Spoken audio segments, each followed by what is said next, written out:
A segunda metade do século XX ficou marcada na história da América Latina pela grande quantidade de ditaduras militares implantadas em diferentes países da região. Esse modelo consolidou-se na década de 1960, sobretudo quando o golpe civil-militar de 1964 instaurou no Brasil. Diferentes países do continente americano, como Paraguai, Uruguai, Argentina, Chile, Peru, Bolívia, Guatemala, República Dominicana, entre outros, contaram com ditaduras conservadoras conduzidas em sua maioria por militares. A implantação delas está diretamente associada com o cenário de disputa da Guerra Fria. Após a Segunda Guerra Mundial, a rivalidade entre Estados Unidos e União Soviética ganhou uma dimensão planetária e a disputa por influência aumentou consideravelmente. Num primeiro momento, os Estados Unidos focaram seus esforços para evitar o crescimento da influência soviética na Europa e na Ásia.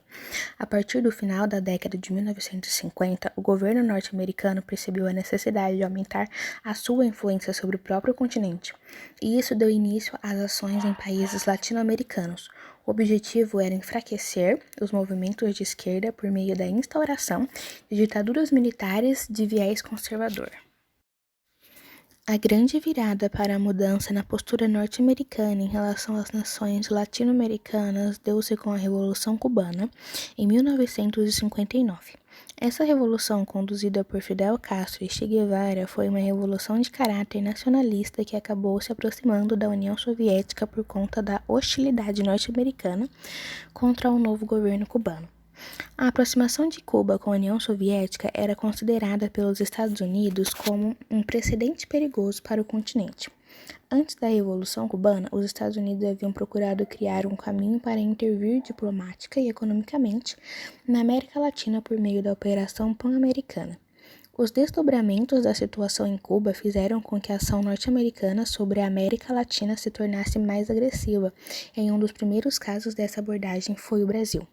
O caso brasileiro foi o primeiro de uma fase de ditaduras em toda a América do Sul. A interferência norte-americana em nosso país deu-se a partir da posse de João Goulart como presidente. Goulart era enxergado com maus olhos pelo governo norte-americano porque ele havia se voltado contra os lucros excessivos de multinacionais dos Estados Unidos no Brasil, além de ter sido um político apoiado pela esquerda e que defendia a realização de reformas socioeconômicas no país. O governo de João Goulart, assim como o cenário político e social do Brasil, era visto como contrário aos interesses norte-americanos. Assim, por meio do serviço de inteligência, os Estados Unidos começaram a enviar incentivos financeiros a grupos de oposição e políticos conservadores. O objetivo era desgastar profundamente o governo de João Goulart. Em 1962, dezenas de candidatos de viés conservador tiveram suas candidaturas nas eleições daquele ano financiadas com dinheiro norte-americano. Além disso, os Estados Unidos, por meio da Aliança para o Progresso, liberaram ajuda econômica para estados governados por opositores de João Goulart. O embaixador norte-americano no Brasil, Lyndon Gordon, apoiou as articulações do golpe contra o presidente brasileiro, e os Estados Unidos, por meio da Operação Brother Sun, interviriam militarmente no Brasil, caso o golpe dos militares não tivesse dado certo em 1964. O caso do Brasil é muito simbólico porque se trata do maior país e do mais populoso da América Latina. Portanto, do ponto de vista estratégico norte-americano, era fundamental que o avanço de pautas progressistas fosse barrado e que o alinhamento da política brasileira com os interesses conservadores dos Estados Unidos se estabelecesse. Nesse momento, algumas ditaduras pela América Latina já estavam em vigor, mas a partir do golpe no Brasil, iniciou-se uma fase em que as ditaduras militares ganharam todo o cone sul do continente. Elas ficaram marcadas pela prática do terrorismo de Estado.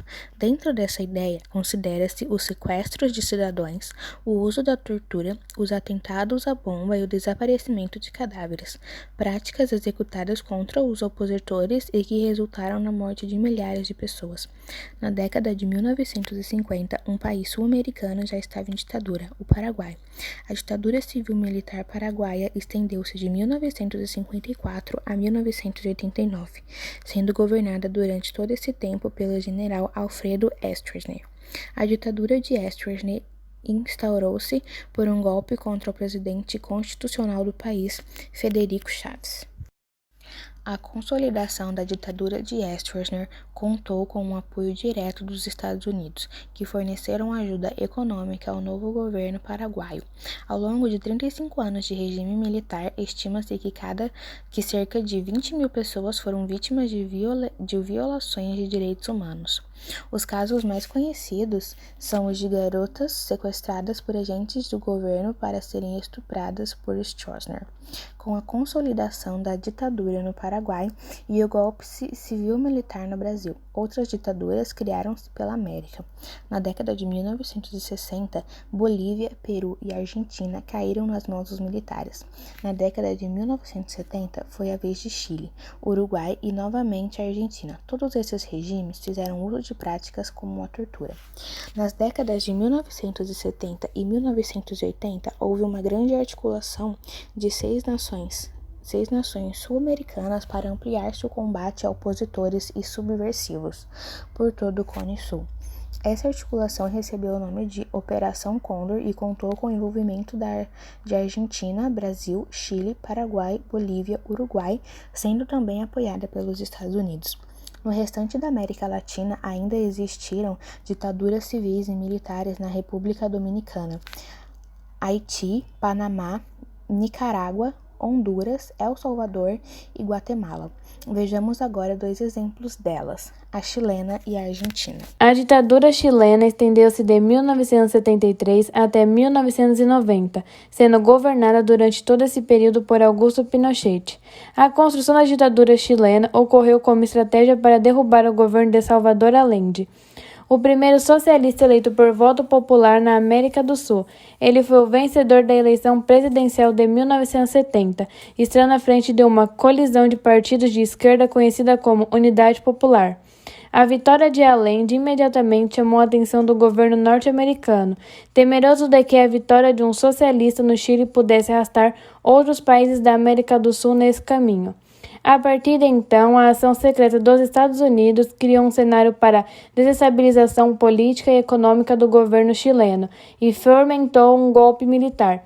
Em 11 de setembro de 1973, militares cercaram e bombardearam o Palácio La Moneda, centro do poder no Chile. O presidente Allende resistiu ao golpe e, para não ser preso, cometeu suicídio. A ditadura chilena foi uma das mais agressivas de toda a América Latina e responsável por cerca de 40 mil casos de tortura em 17 anos de regime. Locais como o Estádio Nacional, o principal estádio de futebol de Santiago, foram transformados em prisão e local de tortura. Geraldo Munoz, político chileno, afirmou que, desde o primeiro dia da ditadura, Pinochet autorizou a perseguição de marxistas, defensores de Allende, opositores dos militares, etc. Um dos casos significativos do modo de operação da ditadura chilena deu-se contra a estudante Lumi Videla. Ela foi presa pelo DINA, o Serviço de Inteligência da ditadura chilena, em 1974, por ser membro de um grupo de esquerda revolucionária. Lumi Videla foi torturada até a morte, assim como seu marido, e seu corpo foi lançado no interior da embaixada italiana, local que dava abrigo a pessoas perseguidas pela ditadura. No dia seguinte, 4 de novembro de 1974, o governo chileno acusou a embaixada italiana de ter provocado a morte de Lumi Videla em uma orgia. A partir da década de 1980, a ditadura chilena começou a enfraquecer-se porque o apoio dos Estados Unidos foi retirado devido à grande quantidade de violações dos direitos humanos realizadas pelo governo de Pinochet. Em 1988, sob os olhos vigilantes de representantes internacionais, foi realizado um plebiscito para decidir a permanência de Pinochet no poder. O resultado desse plebiscito mostrou que 56% da população chilena desejava o fim da ditadura. Ele abandonou o poder em 1990, mas seguiu como figura influente na política chilena durante toda aquela década. Além das violações dos direitos humanos, o ditador chileno também ficou conhecido por enriquecer-se via tráfico internacional de cocaína. O século XX foi de crise crônica para a Argentina e marcado por diferentes golpes de Estado. Em 1966, a Argentina tinha passado por um golpe que instaurou uma ditadura militar que se estendeu até 1973 e se encerrou com a ascensão de Perón ao poder. O retorno do peronismo, no entanto, foi curto e logo os militares retomaram o poder do país com outro golpe, em 24 de março de 1976. Todo esse período, que incorporou as décadas de 1960 e 1970, foi marcado por convulsão social em resposta ao autoritarismo e à crise econômica. A crise do regime peronista intensificou-se a partir de 1975 e levou grandes empresários, direitistas e militares a unirem para organizarem um novo golpe.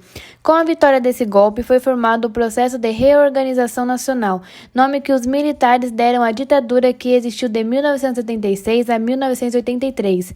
A ditadura argentina era administrada por uma junta militar que escolheu Jorge Rafael Videla como presidente do país. O que se viu nesse país em 7 anos foi uma perseguição política sem precedentes. Líderes de grupos políticos de oposição, de movimentos sociais e revolucionários, assim como sindicalistas, sacerdotes, intelectuais e advogados que defendiam os direitos humanos, entre outros, foram sistematicamente perseguidos. O sequestro, a tortura física e psicológica e o desaparecimento de cadáveres foram práticas da ditadura argentina. Estima-se que, nos seus 7 anos de duração, cerca de 30 mil pessoas tenham sido mortas pelo terrorismo promovido pelo Estado. A sociedade foi silenciada pelo terror. No âmbito econômico, a ditadura argentina, assim como a brasileira e chilena, contribuiu para o empobrecimento da população e para o aumento da concentração de renda.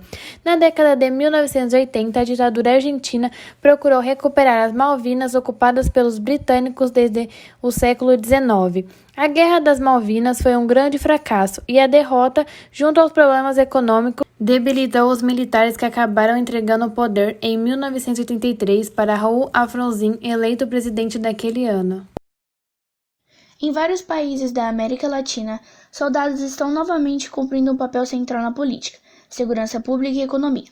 Em 1913, na América Latina, o exército precisava estar preparado para sua função conservadora e estabilizadora dos elementos sociais em marcha e preparado para corrigir as perturbações internas, tão comuns na vida tumultuária das sociedades que se formam. Mais de um século depois, muita coisa mudou. Felizmente, hoje mais de 90% da população da América Latina vive sob regimes democráticos e civis. Mas em um momento de crescente tensão social, economias estagnadas e governos impopulares, militares estão novamente assumindo um papel mais visível na política e na segurança doméstica. Nos últimos meses de 2019, enquanto protestos se espalhavam pela região, os presidentes do Chile, Peru e Equador apareceram na televisão rodeados por militares fardados para mostrar que ainda estavam no comando. O presidente do Brasil, ele próprio um paraquedista do exército, preencheu grande parte do seu governo, incluindo cerca de 1/3 do seu gabinete, de militares da ativa e da reserva. O presidente do México recorreu às Forças Armadas para liderar e equipar a nova Guarda Nacional. Nem tudo isso é motivo de alarme. Pesquisas mostram que as Forças Armadas estão entre as instituições mais respeitadas da região. Em alguns casos, recorrer a elas para preencher a burocracia do governo faz sentido. Líderes militares de toda a região afirmam em público e privado que não querem retomar o tipo de poder que tinha nas décadas de 1960 e 1970, quando a maioria dos governos da região eram ditaduras. Isso tem a ver em parte com o fato de que muitos se lembram da vergonha e desonra trazidos pelos crimes contra os direitos humanos e a má gestão econômica durante os governos militares. Mas, em uma era em que tantas coisas parecem estar em retrocesso, há claros motivos para se preocupar. Pesquisas mostram que o apoio à democracia atingiu os níveis mais baixos da história recente em muitos países. Um dos motivos do intenso debate sobre o papel das Forças Armadas da Bolívia na queda de Evo Morales e se foi ou não um golpe é justamente o temor de que a crise boliviana possa se tornar um precedente para outros lugares. E a repressão brutal a protestos no Chile e na Colômbia indicam que os militares evoluíram menos do que muitos pensavam. O Brasil lidera o ranking de países da América Latina com o melhor preparo militar. Com um índice de 0,31, o país está à frente do México, com 0,62, e a Argentina com 0,70. A Venezuela aparece na sexta colocação, com 0,78, atrás ainda do Peru e da Colômbia, respectivamente na quarta e quinta posição no ranking. O levantamento aponta informações como o tamanho das tropas, a quantidade e o tipo de armas, o desempenho em conflitos anteriores, a performance militar nas Primeira e Segunda Guerras, assim como a análise de fatores geográficos e logísticos. Em comparação com os outros países, o Brasil se destaca pelo investimento militar e 1,98 milhão de soldados, enquanto a Venezuela possui uma média de 123 mil. A aproximadamente 830 quilômetros de Brasília é produzido um dos principais projetos estratégicos das Forças Armadas, o KC-390, a maior aeronave produzida no Brasil. O KC-390 nasceu da necessidade de substituir o C-130, para superar a obsolescência da frota, pois tem melhor mobilidade, projeto robusto, maior flexibilidade, tecnologia no estado da arte e mais fácil de manter. Enfim, C-130 era um avião excelente, mas haviam algumas necessidades.